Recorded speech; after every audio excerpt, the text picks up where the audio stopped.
Morning students, कैसे हैं आप सभी। मैं पुष्पेंद्र विश्वकर्मा, आप लोगों का मैथ्स का टीचर। तो स्टूडेंट्स, आज हम स्टार्ट करते हैं क्लास 3 की मैथ्स का चैप्टर नंबर 7, जो कि क्या है हमारा कॉमन फ्रैक्शंस। ठीक है, तो आज हम कॉमन फ्रैक्शंस के बारे में जानेंगे। ठीक है, तो सबसे पहले इसको स्टार्ट करते हैं हम हमारे चैप्टर को। ठीक है, तो यहाँ पे सबसे पहले क्या लिखा हुआ है आपका, व्हाट इज़ फ्रैक्शन। तो सबसे पहले हम जानेंगे कि फ्रैक्शंस क्या होते हैं। ठीक है ना, फ्रैक्शन के बारे में जानेंगे। तो क्या लिखा हुआ है, fraction represents a part of a whole और मोर जनरली। ठीक है ना, तो फ्रैक्शन जो है रिप्रेजेंट करता है किसी भी पूरे पार्ट को या फिर उसके एक पार्ट को। ठीक है ना, any number of equal parts. ठीक है, तो मीन्स जैसे कोई एक नंबर है, ठीक है, उसको हमने 5 पार्ट्स में डिवाइड कर दिया, 1 2 3 4 5 6 पार्ट में डिवाइड कर दिया। तो इन पूरे पार्ट्स को या फिर इसका जो एक पार्ट है, इसको डिनोट करने के लिए, इसको रिप्रेजेंट करने के लिए हमें किसकी, फ्रैक्शन की ज़रूरत होती है। जैसे यहाँ पे टोटल कितने पार्ट्स थे हमारे, 1 2 3 4 5 6 पार्ट थे, जिसमें हमें इस पार्ट को बस रिप्रेजेंट करना है। तो इसके लिए हम क्या यूज़ करेंगे, 1/6 का यूज़ करेंगे। और यही 1/6 का जो टाइप रहता है, इसी को हम क्या बोलते हैं, आपका फ्रैक्शंस बोलते हैं। ठीक है ना, तो क्या लिखा हुआ है, fraction represent a part of a whole और मोर। ठीक है ना, एक पार्ट या फिर एक से अधिक पार्ट।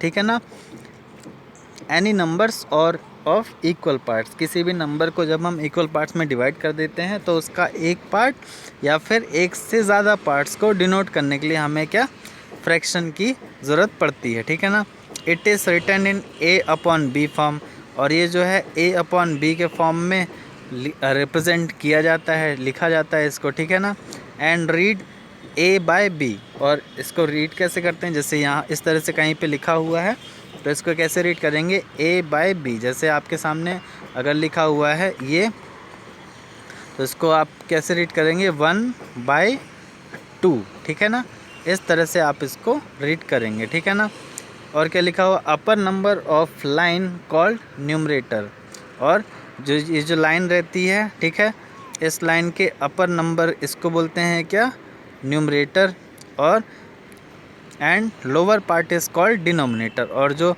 नीचे का पार्ट रहता है, लोअर पार्ट, इसको क्या बोलते हैं, डिनोमिनेटर बोलते हैं। ठीक है ना, तो आप लोग ध्यान में रखिएगा क्या, फ्रैक्शन क्या होते हैं। ठीक है, fraction represent a part of a whole और more generally any numbers of equal parts. ठीक है ना, किसी भी नंबर्स को हम इक्वल पार्ट्स में जब डिवाइड कर देते हैं तो उसके एक पार्ट को या फिर एक से ज़्यादा पार्ट्स को, मोर देन 1 पार्ट्स को जब भी डिनोट करना हो तो उसके लिए हम फ्रैक्शन का यूज़ करते हैं। ठीक है ना, तो फ्रैक्शंस जो है वो किस तरह से लिखे जाते हैं, A/B के फॉर्म में लिखे जाते हैं। ठीक है, और इसको कैसे रीड करते हैं, A/B रीड करते हैं। इसके बाद अपर नंबर ऑफ लाइन का जो अपर नंबर रहता है उसको क्या बोलते हैं, न्यूमरेटर, और जो लोअर पार्ट रहता है उसको क्या बोलते हैं, डिनोमिनेटर बोलते हैं। ठीक है ना, तो ये आप लोग ध्यान में रखिएगा स्टूडेंट्स। इसके बाद क्या लिखा हुआ है, शेप्स और things can be divided into 2 और मोर इक्वल पार्ट्स। ठीक है, जो भी आपका शेप्स रहते हैं या फिर थिंग्स रहते हैं, उनको भी हम डिवाइड कर सकते हैं 2 या फिर और भी ज़्यादा, 2 से ज़्यादा पार्ट में। When this shape is divided into 2 equal parts, each part is called 1/2 of the whole. जब भी किसी शेप को 2 इक्वल पार्ट्स में डिवाइड किया जाता है तो वो हर एक पार्ट क्या, 1/2 का पार्ट कहलाता है पूरे पार्ट का। ठीक है ना, इस तरह से when a shape is divided into 3 equal parts, each part is called 1/3 of whole. इस तरह से अगर 3 इक्वल पार्ट्स में डिवाइड कर दें तो उसका एक इक्वल पार्ट जो है 1/3 कहलाता है होल का, एंड सो ऑन, और इस तरह से आगे चलता जाता है। ठीक है ना, यहाँ पे देखिए कुछ शेप दिए हुए हैं, तो ये डिवाइडेड इनटू, इस तरह से डिवाइड किया गया है। तो इसको, ये सर्कल था, इसको डिवाइड किया गया 1 होल में, तो राइट एज 1। इसी तरह से इसी सर्कल को 2 इक्वल पार्ट्स में डिवाइड कर दिया, तो हर एक पार्ट को क्या बोलेंगे, 1/2 या फिर 1/2। इस तरह से इसी सर्कल को जो है 3 इक्वल पार्ट्स में डिवाइड कर दिया इस तरह से, तो एक पार्ट क्या कहलाएगा, 1/3 कहलाएगा। और इसको कैसे लिखेंगे, 1/3।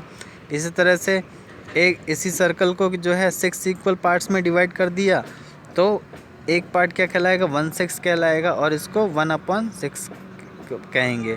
इस तरह से यहाँ पे अगर 7 इक्वल पार्ट्स में डिवाइड कर दिया, तो एक पार्ट क्या कहलाएगा, 1/7 कहलाएगा, और इसको 1/7 कहेंगे। इस तरह से 8 इक्वल पार्ट्स में डिवाइड कर दिया, तो एक पार्ट कहलाएगा क्या, 1/8, और इसको 1/8 बोलेंगे। ठीक है, तो इस तरह से स्टूडेंट्स फ्रैक्शंस को डिनोट किया जाता है। ठीक है, यहाँ पे देखिए 4 इक्वल पार्ट्स डिवाइड किया तो 1/4 क्या बोले, और 1/4 इसको लिखते हैं। 5 इक्वल पार्ट्स में डिवाइड किया तो 1/5 हुआ, और 1/5 क्या बोलेंगे। 9 इक्वल पार्ट्स में 1/9 हुआ, और 1/10। 10 इक्वल पार्ट्स में 1/10 हुआ, और 1/10। तो इस तरह से स्टूडेंट्स इसको करते हैं, डिनोट किया जाता है फ्रैक्शन को। ठीक है, यहाँ पे एक्सरसाइज 7.1 में क्या दिया हुआ है, what fraction of each shape is shaded. ठीक है, तो यहाँ पे जो शेडेड पार्ट है इसको किस तरह की फ्रैक्शंस से लिखेंगे ये आपको बताना है यहाँ पे। ठीक है ना, सभी उसमें देखिए यहाँ पे ये वाला पार्ट शेडेड है, तो ये शेडेड पार्ट जो है कौन सा कहलाएगा। तो इसके लिए आपको क्या करना है, टोटल जितने भी पार्ट हुए हैं, ठीक है, उसको लिखना है नीचे। जैसे 1 2 3 4 और 5 पार्ट है नीचे, और 1 ऊपर है, तो 1/5 हो गया। यहाँ पे टोटल कितना है, 1 2 3 4 5 6 7 8 9 इक्वल पार्ट है, और 1 पार्ट है, तो ये 1/9 हो गया। इस तरह से यहाँ पे 1 2 3 4 5 6 7 8 पार्ट हैं, तो और इसमें से 1 पार्ट है, तो 1/8 हो जाएगा ये। फिर इसी तरह से यहाँ पे 1 2 3 4 5 6 7, ठीक है, 1 2 3 4 5 6 7 पार्ट हैं, और इसमें से 1 पार्ट है, तो 1/7 हो जाएगा। इस तरह से यहाँ पे 1 2 3 4 5 6 पार्ट हैं, तो यहाँ पे 1/6 हो जाएगा। ठीक है, इस तरह से आपको करना है। ठीक है ना, इसके बाद यहाँ पे क्या लिखा हुआ है, हाफ, थर्ड, ऐसे dash dash 10th of a whole or a collection. तो इसके बारे में जानेंगे, क्या लिखा हुआ है, 1/3 एंड 2/3। 1/3 और 2/3 क्या होते हैं, आइए देखते हैं। तो क्या लिखा हुआ है, on dividing a whole into 3 equal parts. किसी भी एक पूरे शेप को या पूरी थिंग को 3 इक्वल पार्ट्स में जब डिवाइड कर देंगे, each of this part is called 1/3 of the whole. और तब जो है हर एक पार्ट जो है क्या, 1/3 कहलाएगा होल का। ठीक है, if we take the 2 parts of the whole together, अगर हम एक साथ, अभी तक हम अगर सिर्फ एक पार्ट को लेंगे तो 1/3 कहलाएगा। तो अगर हम 2 पार्ट्स को एक साथ लेते हैं तो वो कहलाता है क्या, 2/3। और इसको किस तरह से लिखते हैं, 2/3। ठीक है, इस तरह से 3/3 मेक अ होल। 3/3 अगर ले लेंगे तो ये मेक होल पूरा बना लेगा। और इसको कैसे, 3/3 या फिर 1 लिख सकते हैं। ठीक है ना, जैसे कि यहाँ पे देखिए एक ट्रायंगल था जिसको 3 इक्वल पार्ट में डिवाइड किया, तो इसका 1 पार्ट शेडेड है, तो इसको 1/3 बोलेंगे। 2 पार्ट ले लिया तो इसको 2/3 बोलेंगे, या 2/3 बोलेंगे। इसका तीनों पार्ट ले लिया तो 3/3 या फिर 1, मीन्स पूरे पार्ट इसके ले लिए। ठीक है, तो इस तरह से आपका 1/3, 2/3 और 3/3 लिया जाता है। ठीक है, इसके बाद यहाँ पे क्या लिखा हुआ है, we can see 1/4, 2/4, 3/4 and 4/4 in the following picture. ठीक है, तो यहाँ पे 1/4 एंड 3/4 बताया गया है। ये देखिए एक आपके पास में आपका स्क्वायर था। ठीक है, स्क्वायर को 4 इक्वल पार्ट्स में डिवाइड कर दिया, तो जब इसका सिर्फ 1 पार्ट लिया गया है तो इसको क्या बोला गया, 1/4। ठीक है, इसके बाद जब इसके 2 पार्ट लिए गए तो इसको क्या बोला गया, 2/4। ठीक है, इसके बाद जब 3 पार्ट लिया गया तो इसको क्या बोला गया, 3/4। और जब चारों पार्ट को लिया गया तो इसको क्या बोला गया, 4/4 या फिर 1।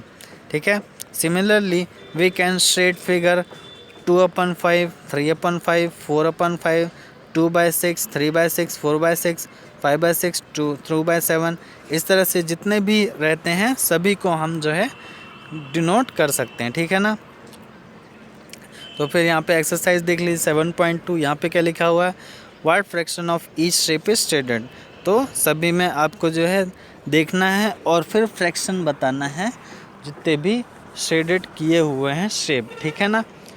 तो सभी आप इसको करिएगा और फिर इसके बाद में आप इसमें फ्रैक्शन लिख लीजिएगा, ठीक है स्टूडेंट्स। आइए नेक्स्ट पेज पे चलते हैं। यहाँ पे क्या दिया हुआ है, यहाँ पे भी एक्सरसाइज दी हुई है। तो आपको बताना है क्या, शेड द गिवन फ्रैक्शन, ठीक है। तो यहाँ पे डायग्राम बना हुआ है और नीचे फ्रैक्शन दी हुई है। तो आपको जो है शेड करना है, जो भी फ्रैक्शन दी है इसके हिसाब से यहाँ पे शेड करना है आपको डायग्राम में, ठीक है ना। इसके बाद यहाँ पे एक्सरसाइज 7.3 में क्या लिखा हुआ है, right the fraction of each of the following. 1/6 के लिए जैसे 1/6 है, 2/3 के लिए फ्रैक्शन लिखनी है। फिर इसके बाद में 5/7 के लिए फ्रैक्शन लिखनी है, 3/4 के लिए फ्रैक्शन लिखनी है, 4/9 के लिए फ्रैक्शन क्या होती है, 3/5 के लिए क्या होती है, ठीक है। इस तरह से 6/7 के लिए क्या होती है, 7/10 के लिए क्या होगी फ्रैक्शन, 4/11 के लिए क्या होगी। तो सभी के लिए आपको जो है फ्रैक्शंस लिखने हैं, ठीक है ना। इसके बाद में right the following fraction in words. तो ये जो फ्रैक्शन लिखी है इनको वर्ड्स में आपको लिखना है, ठीक है। वर्ड्स में जैसे ये क्या लिखा हुआ है 3/5, ये क्या लिखा हुआ 3/8, ये क्या लिखा 4/9, ये क्या लिखा 9/10, 6/7, 5/9, 5/6, 7/10, 5/7, 6/11। तो इस तरह से आपको सभी को वर्ड में लिखना है, ठीक है स्टूडेंट्स। आइए नेक्स्ट पेज पे चलते हैं। यहाँ पे क्या लिखा हुआ है, a circle was divided into following equal parts, ठीक है ना। एक सर्कल को जो है इक्वल पार्ट्स में डिवाइड किया पहले। Some parts were taken out of them, right there fraction. तो कुछ पार्ट्स लिए गए तो आपको उसके लिए जो है फ्रैक्शंस लिखना है। तो जैसे क्या लिखा हुआ है, नंबर ऑफ़ इक्वल पार्ट्स कितने, 11 इक्वल पार्ट्स करे गए सर्कल के, उसमें से कितने पार्ट्स लिए गए, 8 पार्ट्स लिए गए। तो इसको क्या लिखा हमने 8/11, ठीक है ना, 8/11 हो गया, ठीक है। इसके बाद में यहाँ पे 6 पार्ट किया गया, 6 पार्ट में जो है 5 पार्ट लिए गए, तो इसको क्या लिखेंगे 5/6, ठीक है ना, 5/6 हो जाएगा, ठीक है।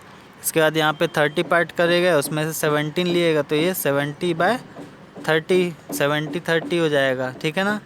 इसके बाद में यहाँ पे 100 पार्ट करेगा जिसमें 91 लिए गए, तो ये हो जाएगा 91/100, ठीक है। इसके बाद में यहाँ पे 800 किए गए और 241 लिए गए, तो 241/800। इस तरह से आपको यहाँ पे लिखना है, ठीक है ना। इसके बाद क्या लिखा हुआ है यहाँ पे, फ्रैक्शंस ऑफ कलेक्शंस, ठीक है। तो कलेक्शंस का फ्रैक्शन कैसे बनाते हैं वो देखेंगे हम, ठीक है। क्या लिखा हुआ है, मोना हैड 7 टॉफ़ीज़, ठीक है। मोना के पास में 7 टॉफ़ीज़ थी। She gave 4 of them to her brother, उसमें से 4 जो है उसके ब्रदर को दे दिए। What fraction of toffees did she give to her brother. आपको बताना है कि उसने मोना ने जो है कि कौन सा फ्रैक्शन जो है अपने ब्रदर को दिया है, ठीक है ना, फ्रैक्शन पार्ट, ठीक है ना। तो यहाँ पे क्या लिखा, we can divide the collection into fraction, ठीक है ना, कलेक्शन को फ्रैक्शन में डिवाइड कर सकते हैं हम, ठीक है। Here Mona give 4 parts of 7 equal parts of collection. उसके पास 7 इक्वल पार्ट्स ऑफ कलेक्शन थे जिसमें से उसने 4 पार्ट अपने ब्रदर को दे दिया। तो that is she gave 4/7 fraction of toffee to her brother. इसका मतलब क्या हुआ, उसने जो है 4/7 फ्रैक्शन अपने ब्रदर को दे दिया, ठीक है ना। तो इस तरह के क्वेश्चन से आपको घबराना नहीं है, ठीक है ना। उसके पास क्या 7 टॉफ़ीज़ थी, मतलब 7 उसके पास पूरे थे, जिसमें से 4 उसने ब्रदर को दे दिया, तो 4 पार्ट ब्रदर को दे दिया, तो 4/7 आपका फ्रैक्शन बन जाएगा, ठीक है ना। इस तरह से we can work out fraction of some collection. तो 1/4 ऑफ 12 बिस्किट्स कितना हो जाएगा, तो 12 डिवाइडेड बाय 4 आपको करेंगे तो कितना हो जाएगा, 3 बिस्किट्स हो जाएगा, ठीक है ना। इसके बाद में 1/5 ऑफ 30 बॉल्स कितना हो जाएगा, 30 में से आपको 5 को डिवाइड कर देना है, आपके पास में 6 बॉल आंसर आ जाएगा।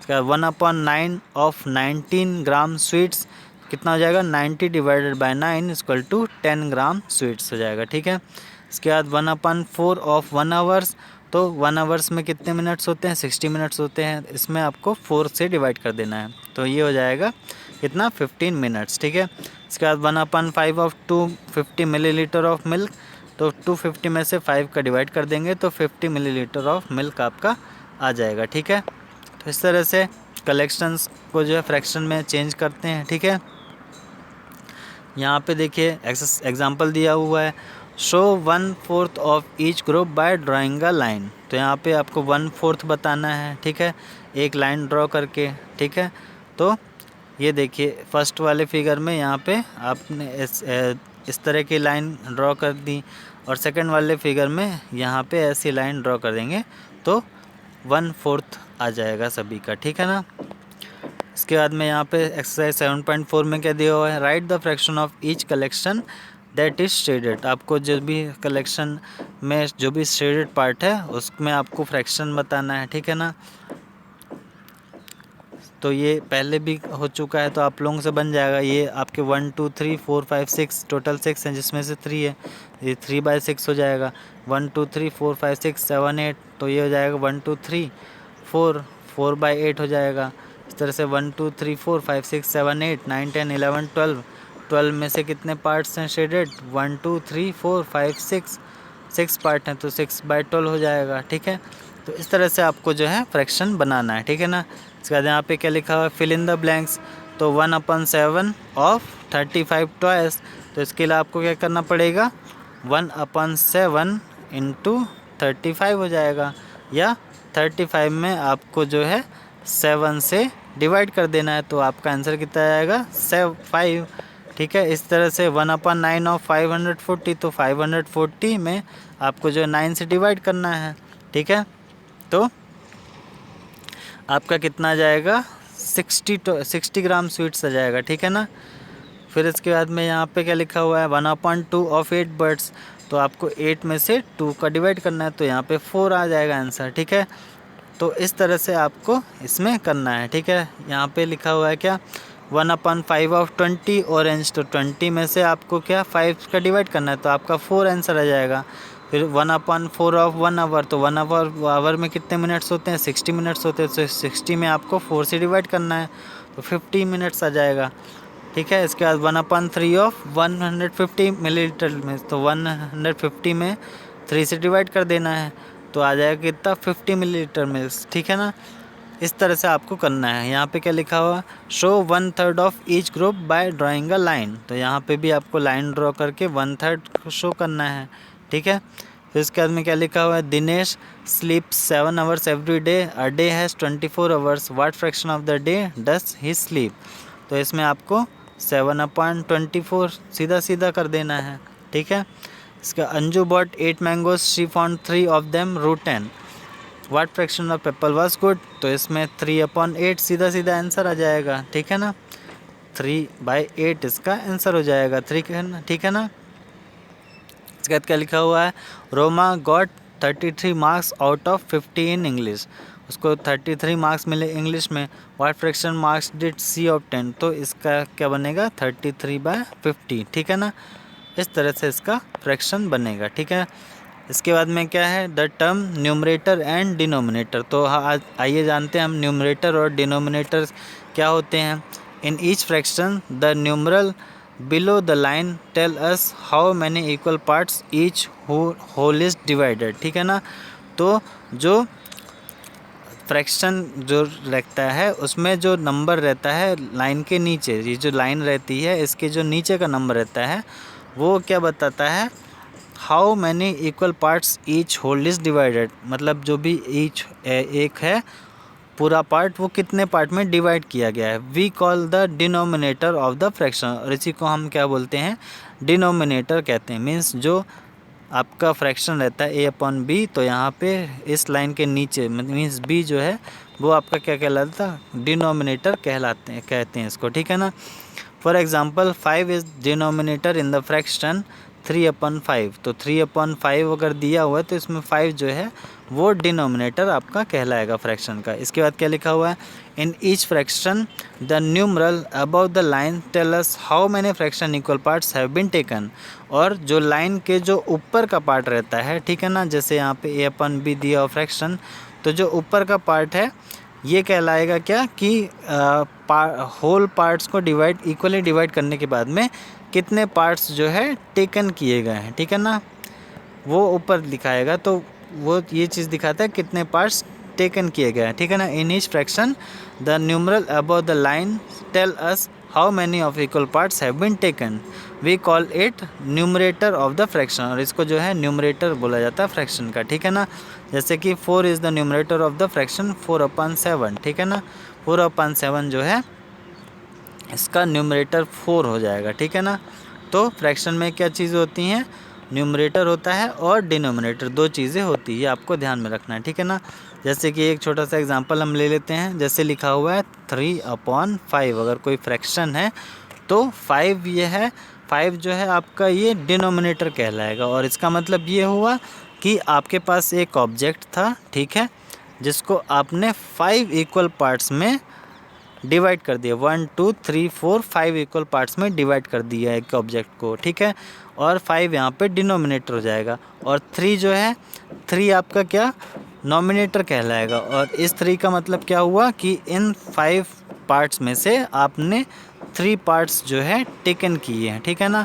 इन 5 पार्ट्स जो हुए थे इसमें से 3 पार्ट्स हमने टेकन किए हैं, इसलिए फ्रैक्शन बना है 3/5 या फिर 3/5, ठीक है। तो इस तरह से स्टूडेंट्स आप लोगों को फ्रैक्शन समझ में आना चाहिए, कहाँ पे क्या लिखा हुआ है, ठीक है। इसके बाद में यहाँ पे एक्सरसाइज दी हुई है, ठीक है ना, 7.5, इसमें क्या लिखा हुआ है, फिल इन द ब्लैंक्स। यहाँ पे 3/4 में डिनोमिनेटर क्या है आपको ये बताना है, 4 डिनोमिनेटर है, 3 न्यूमरेटर है। इसके बाद 2/5 में न्यूमरेटर क्या है आपका 2 हो जाएगा, और डिनोमिनेटर कितना है 5 हो जाएगा, ठीक है। इस तरह से जितने भी यहाँ पे फ्रैक्शन दी हुई है इसमें आपको न्यूमरेटर और डिनोमिनेटर बताना है, ठीक है। इसके बाद क्या करना है, right the fraction from the given denominator and numerator, ठीक है ना। तो न्यूमरेटर और डिनोमिनेटर दिया है, इससे आपको फ्रैक्शन बनाना है। यहाँ पे डिनोमिनेटर और न्यूमरेटर दिया तो आपको फ्रैक्शन बनाना है, ठीक है। यहाँ पे भी डिनोमिनेटर और न्यूमरेटर दिए तो यहाँ पे भी आपको फ्रैक्शन बनाना है, ठीक है। तो इस तरह से स्टूडेंट्स आप लोग ये एक्सरसाइज 7.1 2 3 और 4 करिए, ठीक है ना। और फिर इसमें अगर कोई प्रॉब्लम होती है तो आप मुझसे पूछ लीजिएगा, ठीक है ना स्टूडेंट्स। ठीक है students, thank you, have a nice day.